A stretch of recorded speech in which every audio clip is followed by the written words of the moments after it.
एक गांव में एक साधु रहता था। वह जब भी नाचता था तभी बारिश होती थी। इसलिए गांव के लोगों को जब भी बारिश की जरूरत होती थी तभी लोगों ने साधु के पास जाते और उनसे अनुरोध करते थे कि वे नाचें। और वो जब भी नाचने लगते थे तो बारिश जरूर होती थी।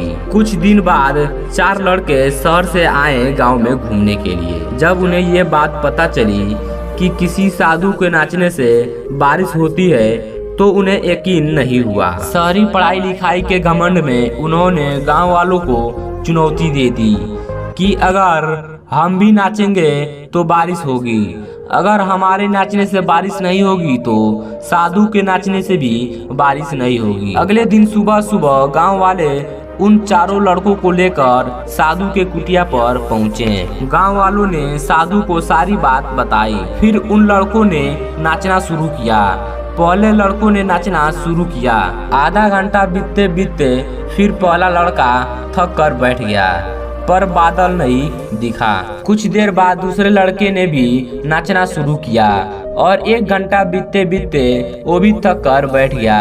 बाकी दोनों लड़कों ने ऐसा ही किया पर बारिश नहीं हुई। अब साधु की बारी थी। साधु ने नाचना शुरू किया। घंटा बीत गया पर बारिश नहीं हुई। साधु फिर भी नहीं रुका। वो नाचता रहा। 2 घंटे बीत गए फिर भी बारिश नहीं हुई। फिर 4 घंटे बीत गए पर बारिश नहीं हुई। लेकिन साधु तो रुकने के नाम ही नहीं ले रहा था। धीरे धीरे शाम ढलने लगी।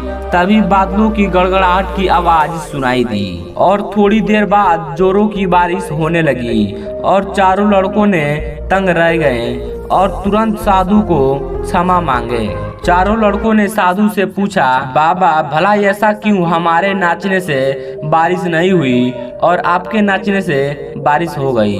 साधु ने उत्तर दिया, जब मैं नाचता हूँ तो ये बात का ध्यान रखता हूँ। पहली बात तो मैं यह सोचता हूँ कि अगर मैं नाचूंगा तो बारिश को होना ही पड़ेगा, और दूसरी यह है कि मैं तब तक नाचूंगा जब तक बारिश ना हो जाए। सफलता पाने वाले में भी ये गुण विद्यमान होती है कि वे जिस काम को भी करते हैं उसमें उन्हें सफलता होने की पूरा भरोसा रहता है और वह तब तक उस काम को करते हैं जब तक कि उन्हें सफल ना हो जाएं।